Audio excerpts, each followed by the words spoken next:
They called it first contact, but to us it was inventory.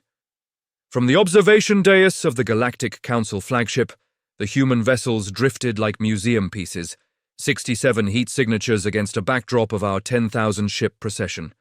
Crude hull, geometries, exposed armor plating, no visible energy lattice worth naming. The analysts whispered probabilities while I watched the numbers stabilize at certainty. Processing category assigned, relic species confirmed. The chamber's tone was elegant, bored. This was how history ended for minor civilizations. A compliance script scrolled in calm glyphs, estimating 6 hours to full neutralization and salvage. Their weapons' signatures read as kinetic. Mass drivers, missiles. A counselor laughed softly at the word, as if it were a joke preserved from an earlier age. Primitive preferences, someone said. They never learned efficiency. We transmitted terms anyway. It was protocol, not immeracy, surrender lanes, labor reassignment. Cultural artifacts archived, population relocation pending review. 20 million sentients could be moved cleanly if resistance stayed minimal. Our doctrine favored order, disorder wasted time. The humans replied once, a narrowband signal, formal syntax, no ornament. A refusal. Silence followed, heavier than expected. Then mild irritation. I authorized a demonstration volley, controlled. Output, 12% power, wide dispersion, enough to frighten, not to erase. The fleet complied in perfect symmetry. Blue-white fire crossed the void in disciplined arcs, converging on the human formation at a measured distance of 480,000 kilometers. The chamber waited for the usual bloom. It did not come. Sensors reported contact, then adjustment, then confusion. Energy curves bent, dissipated, absorbed. 90% efficiency became 92. The human ships did not scatter, they did not retreat. Their formation held, armor glowing dull red before cooling back to black. A pause crept into the room. Not fear, discomfort. They're bleeding heat, a technician offered. Minimal, another counselor leaned forward. Run it again.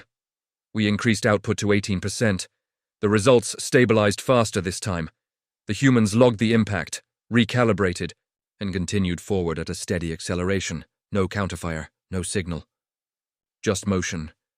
Primitive does not mean fragile. I felt the first edge of distaste then, not for them, but for our own assumptions. We had labeled them leftovers, assuming time itself had sorted the galaxy in our favor. Yet these ships advanced like they had planned for this moment, as if mockery were a known variable. Range closing, the map announced. Velocity increasing. A junior aide muttered something about armor mass ratios. I silenced him with a glance. This was still control. We still had 9,933 ships untouched. They had 67. Still, the laughter was gone. Processing could wait. Observation would continue. I ordered all channels open, every sensor active, every statistic logged. If relics wished to demonstrate stubbornness, the record would show how inevitability responded. Numbers do not lie. History does not hesitate. The human fleet crossed the next distance marker without slowing, and for the first time I wondered how many hours the script had been wrong. The refusal arrived without urgency, and that unsettled them. The signal carried no compression artifacts, no emotional modulation, no attempts at persuasion. It was formatted like a treaty draft, time-stamped to the millisecond, transmitted simultaneously across 14 open diplomatic bands. Humanity did not plead for clarification. They did not ask for concessions. They acknowledged receipt of the Council's terms and rejected them in full. We do not consent to processing. That was the first line. Clean, declarative. From the command galleries of the Council fleet, irritation replaced amusement. A refusal was expected, of course, but not one so. Measured, minor species protested. They begged, they raged. Humanity did neither. Their transmission continued, outlining sovereign status, non-recognition of Council authority, and a refusal to cede population, territory, or material. Every clause was numbered, every sentence precise. No threats, no boasts, just position, the Council's legal engines spun, cross-referencing precedents that stretched back 40,000 cycles. None matched this posture. Humanity spoke as if parity already existed, as if the imbalance of force, 10,000 hulls to 67, were an irrelevant statistic rather than the deciding fact of reality. Arrogance, one councillor murmured. Discipline, another corrected, though quietly. The humans closed their message with a final paragraph. It referenced conduct, it referenced limits. It stated, plainly, that any hostile action taken against civilian populations would be met with proportional response. The word proportional was underlined once, as if for emphasis. Then the channel went silent. No fleet movement followed. No weapons powered. The humans continued their steady approach, maintaining formation integrity to within 0.3% variance. Their acceleration remained constant. Calm, on the tactical displays, probability curves flickered. Not danger curves, those still favored us overwhelmingly, but uncertainty margins widened. A refusal was meant to delay compliance, not redefine the interaction. The Council's doctrine relied on inevitability. The humans had acknowledged that inevitability and declined it anyway. A junior analyst flagged a detail. They're recording. Everything, indeed they were. Broad-spectrum logs, telemetry captures, even Council encryption leakage was being mirrored back at us. Not hacked, received. As if they expected us to speak freely. As if this were not negotiation, but documentation. I authorized a response, measured and corrective. A reminder of scale, a recitation of outcomes. It was transmitted in the same formal register they had used, stripped of ornament. It concluded with a deadline. Comply within 6 hours or face enforced resolution. Their reply came in 47 seconds. Deadline acknowledged. Terms unchanged. That was all. A single line followed, appended almost as an afterthought. We will not fire first. No defiance, no bravado, just certainty. The chamber grew still. Across the fleet, weapon crews waited for orders that did not come yet. Sensors tracked the closing distance, now 410,000 kilometers. The humans neither flinched nor accelerated further. They had drawn a boundary and stopped there. Refusal, it turned out, was not resistance. It was orientation. They were telling us who they were before history decided what they would become. The eye. First shot was meant to teach scale. Authorization moved through the Imperial lattice in 0.6 seconds. Not an escalation. Not a breach of protocol. A demonstration, 12% output across 3 forward battle lines, synchronized to converge on the human formation's center mass. Enough energy to boil shields, enough spectacle to end the conversation, space lit blue. At 380,000 kilometers, the fire struck. Sensors flared. Curves spiked. The chamber leaned forward, waiting for collapse, scatter, panic. None came. Human ships held vector and spacing as the energy washed over them, hulls flaring dully before stabilizing. Contact confirmed. Tactical, reported. Armor temperature rising, now falling. Numbers replaced expectation. Absorption coefficients updated in real time. 88% became 91, then 92. Dispersal fields bloomed along the armor seams, bleeding. Excess into structured radiation.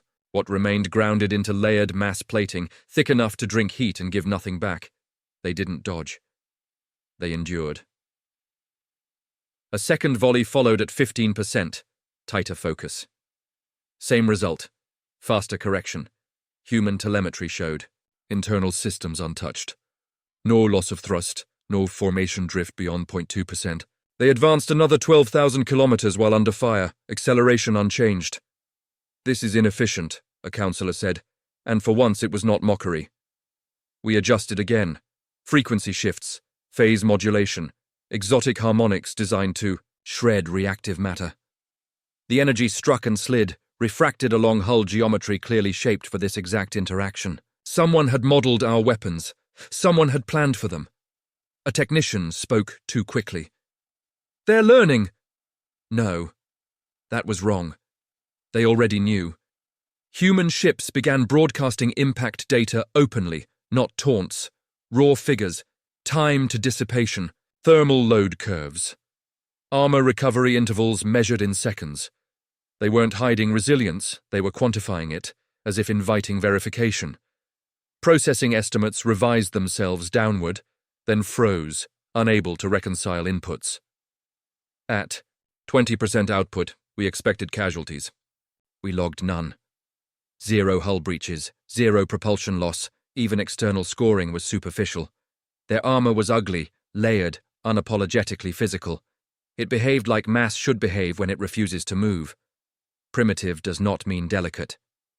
The chamber shifted from command to calculation.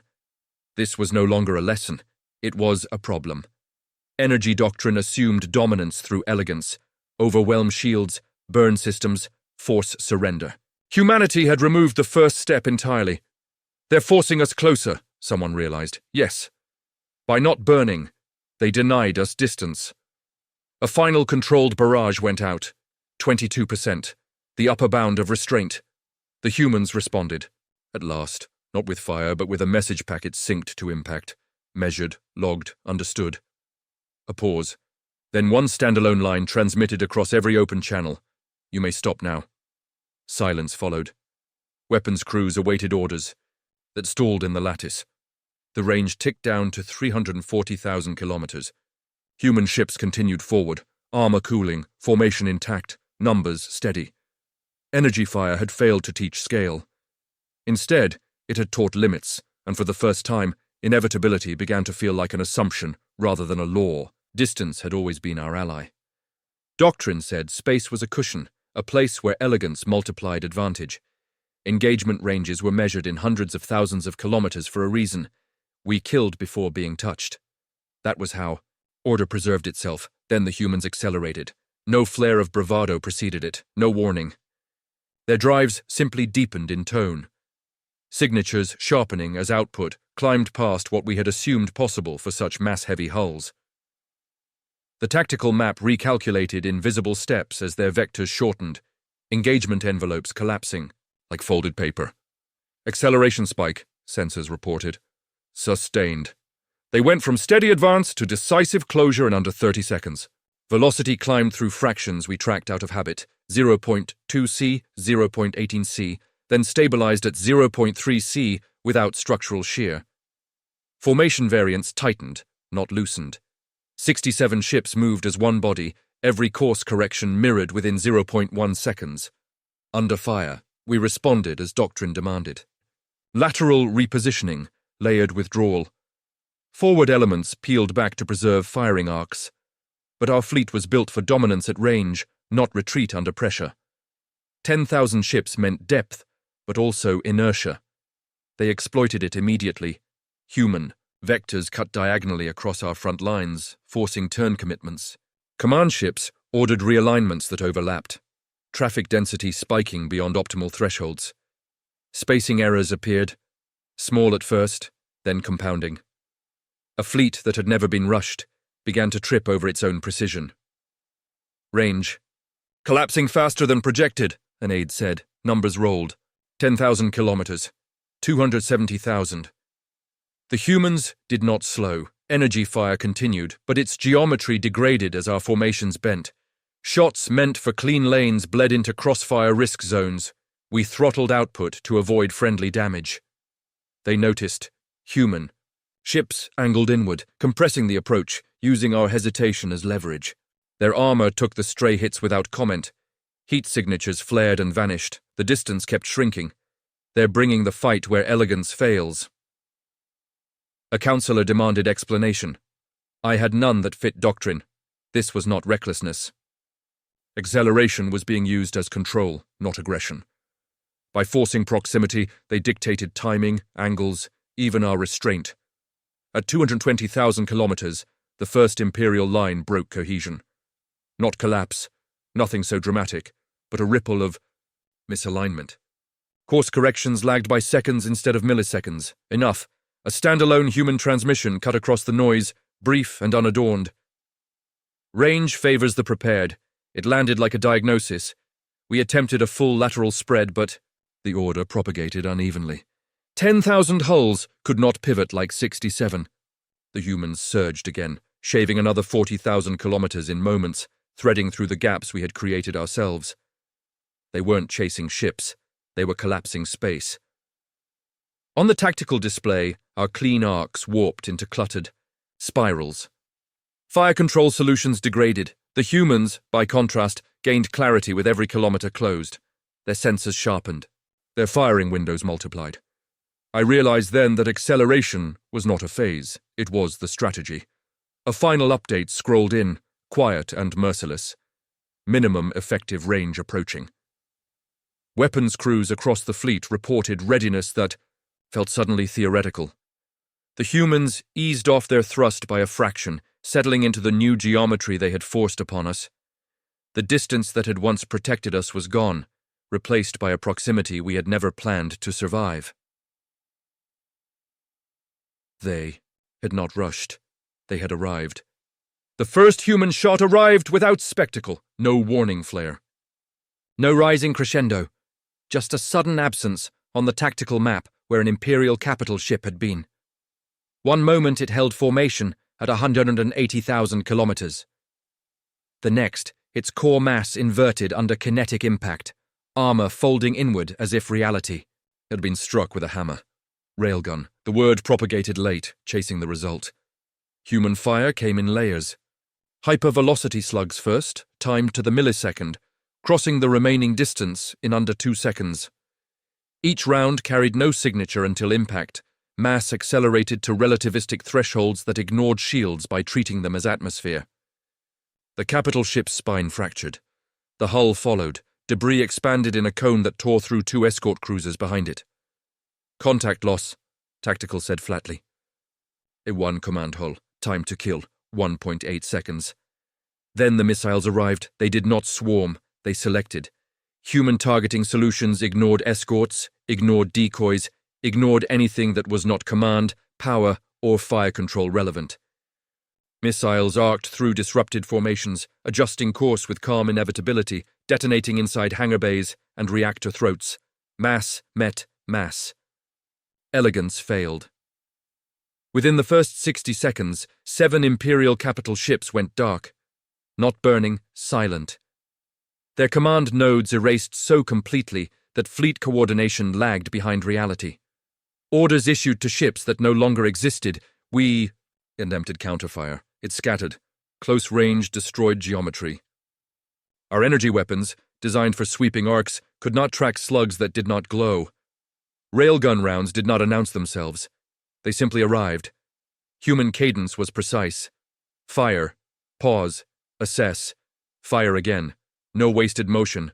No saturation. Each shot collapsed something irreplaceable. A status line flashed across the display, almost insulting in its clarity. Imperial losses, 9 ships. Human losses, 0. At 90 seconds, the number climbed to 12. Human ships advanced between volleys, tightening the noose. Missiles detonated with controlled yields, minimizing debris scatter while maximizing internal collapse. They were killing ships without turning space into chaos. Even in destruction, restraint held. A standalone line cut through all channels. Human in origin. Fire control complete. Then the second phase began. Railguns shifted targets from capitals to formation anchors, ships whose destruction would force collision risk. 2 impacts, 3 seconds apart, punched holes through the Imperial left flank. Vessels veered, one clipped another at relative speed. Armor screamed, both broke apart. Timestamps overlaid the map. 0214, 0231. Losses climbed with mechanical. Regularity, 15 ships, 20, 24. Someone whispered a number that should have been impossible. Their reload cycle is under 4 seconds. Of course it was. They had closed the distance to make it so. At 3 minutes, the Council fleet attempted a full withdrawal. The order arrived too late. Human missiles were already in flight, anticipating the vector change. 3 more capitals vanished as they turned, exposing unarmored sections never meant to face fire. This was not a battle. It was execution by math. At 4 minutes, the humans paused again. Fire ceased.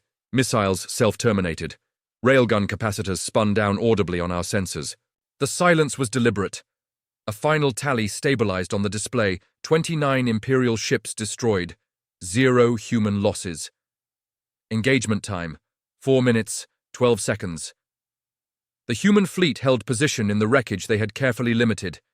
No pursuit, no gloating transmission, just space reshaped. And in that space we understood that mass, when disciplined, did not need superiority. It needed proximity and permission to act. The silence after the firing carried longer than the explosions. Heady wreckage drifted in controlled vectors, debris fields surprisingly sparse for what had been destroyed. Human ships held position, weapons cold, drives idling at low output. No pursuit followed the withdrawal attempts that faltered at the edges of the map. Instead, something else happened. Human sensors turned inward. Scan beams swept disabled Imperial, hulls with deliberate care, mapping interiors, power states, and, unexpectedly, life signs. Data began to compile across their formation, shared without encryption, mirrored to every ship. Not battle damage reports, cargo manifests. "What are they doing?" a counselor asked. The answer arrived as numbers: slave holds identified, population, compartments stacked beneath ceremonial decks, shielded not for protection but containment, life support margins calculated to the minimum viable threshold. 20 million sentients across the engaged sector alone, compressed into volumes designed for transport efficiency, not survival. Human transmissions resumed, this time wide-band and unmistakably public. Civilian signatures confirmed. The message stated, "Processing vessels identified. Processing." The word returned, stripped of its elegance. The humans did not raise weapons. Instead, they dispatched shuttles, armored, medical marked, fast. Evacuation corridors were plotted through the wreckage, lanes cleared with precision thrusts that nudged debris aside without detonations. Timers appeared on our displays, counting down breathable hours inside damaged holds. 6 hours, 5:48. 5:30. They were planning rescues in the middle of a battle zone. A secondary transmission followed, directed not at the fleet, but at the council chambers themselves. "We have reviewed your doctrine," it said. "Forced labor. Cultural erasure. Compliance through displacement. This ends here. No accusation, no rhetoric, just a statement of scope. Human ships repositioned, forming a perimeter not around us, but around the evacuation lanes. Railguns remained idle. Missiles stayed. Locked. Dominance was maintained without pressure, like a hand resting on a table instead of a throat. A standalone line appeared, stark against the tactical overlay. "We do not kill prisoners." Imperial crews attempting to surrender found targeting. Solutions vanish from their scopes. Fire control systems on human ships deliberately excluded disabled hulls. Even now, restraint was being enforced by design. The scale expanded. Human data packets spread beyond the engagement zone, relayed through civilian networks, merchant relays, independent polities. Evidence, not propaganda. Numbers, images, timestamps. The galaxy watched cargo bays open and people emerge, alive, disoriented, carried by machines marked with human insignia. Evacuation counts climbed. 2 million. 5. 9. The Council's moral framework, polished over millennia, cracked under the weight of its own efficiency. Slavery had been categorized as logistics. Humanity categorized it as an emergency. "Our fight is not with species," the humans transmitted, tone unchanged. "It is with systems." The words landed harder than any railgun round. By the time the first evac wave cleared the perimeter, the battle had transformed into something unrecognizable. Power no longer pointed outward, it pointed inward, correcting, exposing, dismantling. A final update scrolled across the human network, shared without emphasis, evacuation lanes stable. Civilian survival probability exceeding 94%. Weapons remained silent. The humans held their ground, not as conquerors, but as custodians of a line they had drawn and refused to cross. Whatever came next, it would not be decided by fire alone. preparation is invisible until it is no longer optional. The first hint arrived as traffic, not weapons. Human comms traffic multiplied, branching outward from the engagement zone along routes we had assumed neutral. Merchant relays, scientific beacons, old survey nodes left adrift at system edges. Each answered in sequence, acknowledging packets that had clearly been waiting for this moment. They had not come alone. Human fleet telemetry opened wider, revealing layers we had never detected because we had never looked for them. Reserve formations beyond sensor horizon, logistics arcs already, then plotted. Medical capacity pre-allocated down to individual beds. This was not a reaction, it was execution. They expected escalation, a counselor said. No. They expected contact. Human transmissions confirmed it without emphasis. Historical analysis attached. Doctrinal comparisons, simulations time-stamped years earlier, run against Imperial fleet archetypes identical to ours. Predicted outcomes overlaid with live data, variance margins tightening as reality matched projection. You modeled. Us, someone accused. Yes, the reply came, repeatedly. The map expanded again, not with ships, but with agreements. Signals lit across independent systems, defense compacts, humanitarian accords, mutual aid clauses triggered by a single phrase embedded in human law. The phrase appeared, now, quietly, in the metadata of their broadcasts. Civilian extraction priority. Coalition assets acknowledged. Not warships, yet, but hospitals, transports, supply tenders already en route. Arrival times stacked neatly along the edge of the IF display. 48 hours. 36. 24. They had assumed responsibility at scale, a standalone line cut through the chamber feeds. This was rehearsed. Imperial intelligence scrambled, cross-checking archives that had once dismissed humanity as regionally confined. The records were there. Joint exercises mislabeled as disaster response, supply caches disguised as exploration depots, kinetic munitions stockpiled under industrial exemptions. All legal, all boring, all ignored. Preparedness had worn the mask of mundanity. Human fleet posture shifted subtly as new data arrived. Defensive layers thickened around evac lanes. Countermeasures activated, not in response to attack, but to anticipated ones. Energy dispersion tuned to projected increases in output we had not yet authorized. They were already ahead of our next decision. Another transmission followed, directed at multiple polities simultaneously. It outlined terms for cooperation. No demands for allegiance, no requirement to fight, only corridors, access, and transparency. Participation framed as choice, not obligation. Acceptance rates climbed anyway. Numbers scrolled past, systems opting in, relief fleets launching, observers requesting access. The galaxy had been waiting for someone to demonstrate that power could arrive with receipts and restraint. A counselor asked the question that mattered. What if we escalate? The human answer was immediate, as if cued. Then additional layers engage. No threat attached. Just architecture. The tactical display briefly flashed a schematic. Nothing classified, just enough. Concentric contingencies. Fail-safes on top of fail-safes. Each labeled by trigger condition, not enemy name. Accidental escalation. Deliberate. Escalation. Catastrophic escalation. This was not hatred. It was readiness without malice. I understood then that humanity's calm was not confidence born of hope. It was the quiet of a species that had already paid the cost of preparation and would not waste it on speeches. As coalition signals continued to arrive and evacuation numbers climbed past 12 million, the human fleet held steady, unchanged, by the revelation it had just delivered. They had anticipated this war not because they wanted it, but because they refused to be surprised by it. Command failed quietly. There was no single explosion to mark it, no dramatic decapitation strike. Instead, links degraded, latencies stretched, orders arrived intact but late, then correct but irrelevant. The Imperial command lattice, designed to coordinate 10,000 hulls in elegance, could not survive compression. Human action triggered it.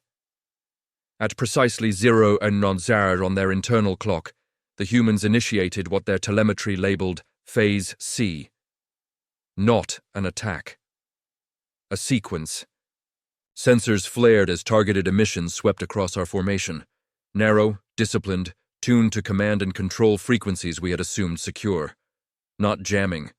Synchronization denial. Packet loss increasing, Tactical reported. 3%. 8. 12. Human railguns fired again, but sparingly, one round every 6 seconds. Each selected a node ship, not a flagship, vessels responsible for routing orders between sectors. Impacts were clean, no debris clouds, just silence where instructions had flowed. At 90 seconds, sector commanders began issuing conflicting directives: turn and hold, advance and withdraw, fire and conserve. Crews hesitated, waiting for reconciliation that never came. Human missiles followed, low yield and precise, detonating near sensor spines and relay masts. Not lethal strikes, blinding ones. A ship without eyes remained alive, but useless. Command. Coherence down 20%, an aide said, voice tight. The humans closed another 15,000 kilometers, not to threaten, but to simplify geometry. At this range, their targeting did not need prediction, it needed confirmation. They received it instantly. A standalone line appeared across open channels, human in origin. Command nodes identified. Then the clock mattered. Minute 1. 5. Your relay ships disabled. Minute 2. 9 more. Minute 3. Sector-wide desynchronization. Imperial formations drifted, each captain acting on outdated snapshots. Some fired, others held. Crossfire risk spiked. We ordered ceasefire, but the command arrived fractured, interpreted differently across the fleet. Human ships did not exploit the chaos immediately. They waited, watching the collapse finish its work. This is how inevitability is reversed. At 4 minutes, human railguns fired in pairs, collapsing the last redundant routing paths. The command lattice did not explode, it unraveled. Our fleet was intact, armed, numerically superior, and strategically mute. Command collapse confirmed, Tactical said. Time elapsed. 4 minutes, 37 seconds. Human fire ceased. Silence spread deeper than before. Imperial captains attempted to re-establish peer-to-peer coordination, but protocols built for hierarchy faltered without it. 10,000 ships became 10,000 decisions. The humans spoke once more, broadcast wide. All hostile command functions are offline, they said. You may stand down. No ultimatum followed, no countdown. They had already removed the capacity to refuse meaningfully.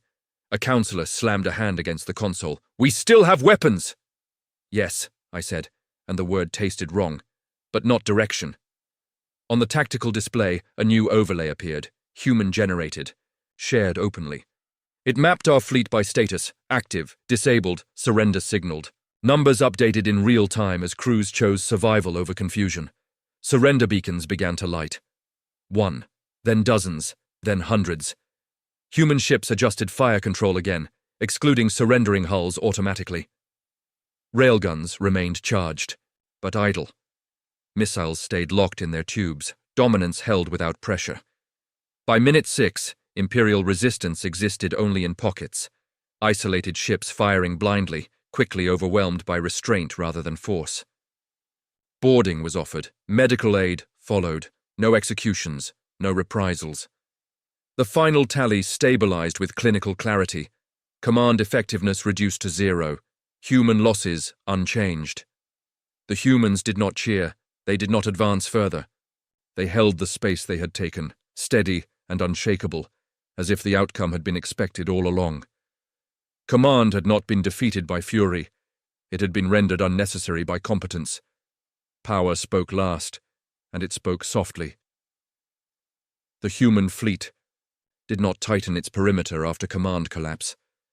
It widened it. Corridors opened where firing lanes had been, marked by steady beacons and medical codes recognized across the galaxy.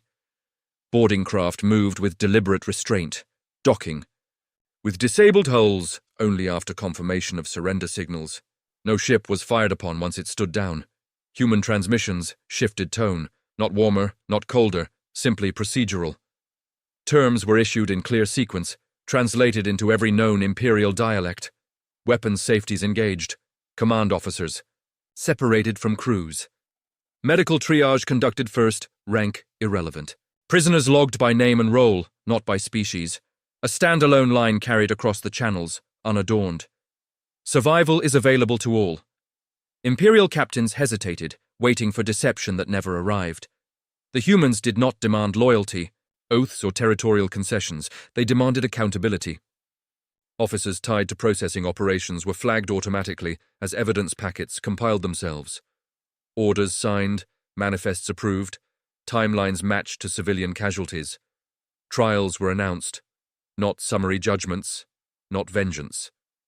Jurisdictional frameworks were attached, citing cross-polity law, neutral venues, and observer access. The humans did not claim the right to judge alone. They invited scrutiny. This is not extermination, the message stated. It is correction. Surrender rates climbed sharply. By the end of the first hour, 6,200 Imperial ships had powered down voluntarily. Crews disarmed themselves, choosing certainty over confusion. Human fire control systems adapted in real time, excluding compliant hulls within milliseconds. Evacuation numbers continued to rise. 14 million civilians extracted. 19. Medical transports rotated without pause, guided by human logistics algorithms already synced with coalition assets inbound. The Council attempted one final transmission, fragmented, delayed, stripped of authority. It demanded cessation, threatened sanctions, invoked tradition. The humans replied once. Tradition does not excuse harm. Then they went around the Council entirely.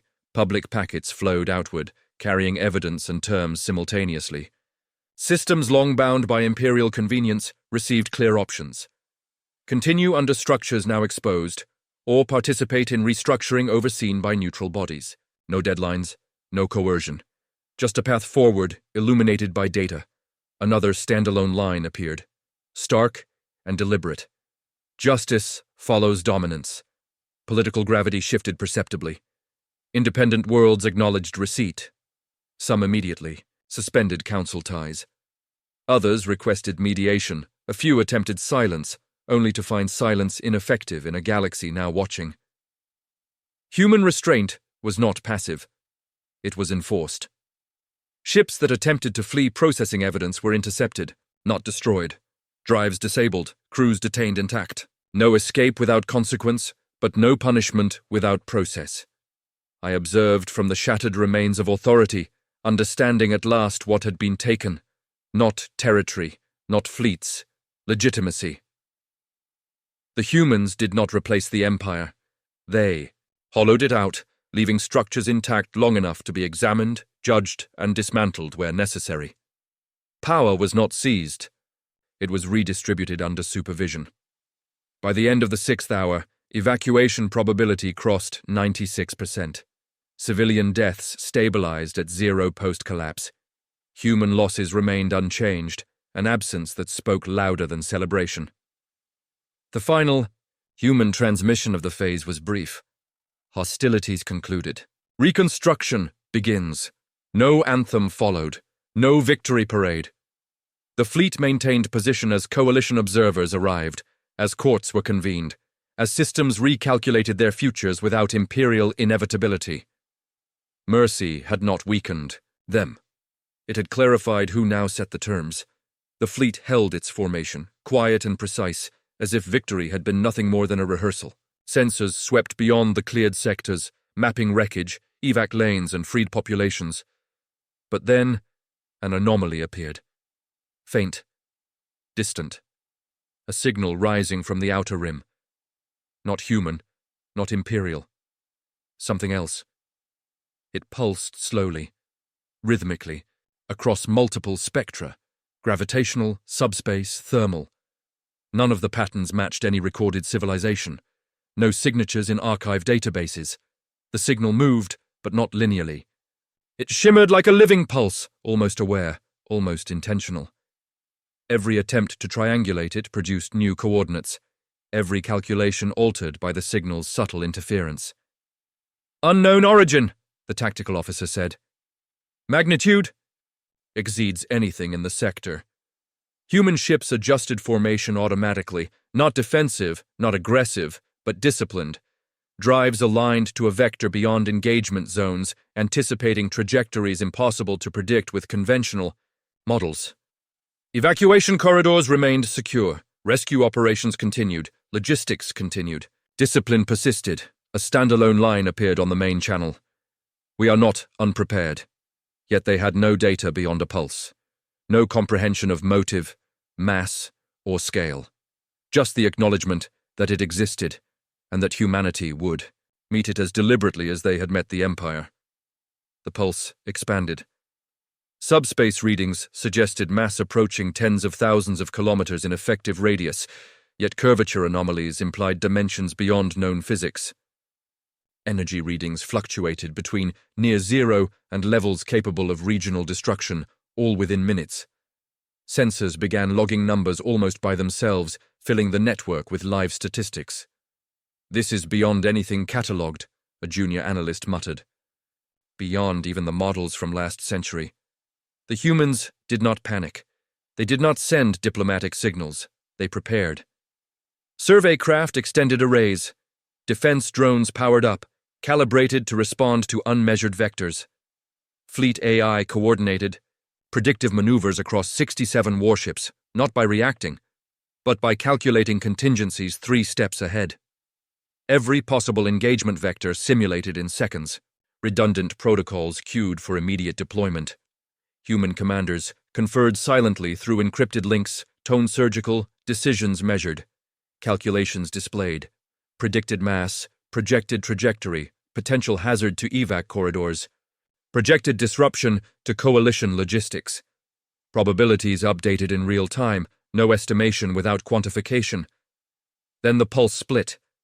2 components, independent yet synchronized, moving on divergent courses. The tactical overlay updated. Automatically, distances now spanned over 0.6 light-years, but effective radius remained intact. The humans adjusted, compressing formation, repositioning evacuation corridors by hundreds of kilometers, all while maintaining 0 casualties. A standalone line appeared across channels. Observation first. Action calibrated. Human philosophy revealed itself again. Dominance without destruction, preparation without fear. The unknown would be met not with reactionary fire, but with discipline. Not with rash decisions, but with layers of protocol, coordination, and anticipation. For the first time, some counselors began to understand. Humanity did not require certainty to act. They required awareness, analysis, and execution. Fear of the unknown had been rendered irrelevant. The outer rim pulsed again, slower this time, as if considering the response. And the humans held, ready, disciplined, unshakable. Victory over the Empire had been decisive, absolute, but it was never the goal. It was preparation for what lay ahead. Sensors continued their sweep. Calculations updated. Evacuation corridors remained open. Logistics streams maintained. All 67 human vessels remained intact, poised not for conquest, but for confrontation. Beyond the rim, something waited. Humanity turned its attention outward, engines humming at low idle, sensors attuned to signals, pulses and shapes that could not yet be named. One thing was certain. The galaxy had only begun to understand what it meant to meet a prepared, disciplined species that refused to be surprised. The horizon was no longer a line. It was a challenge.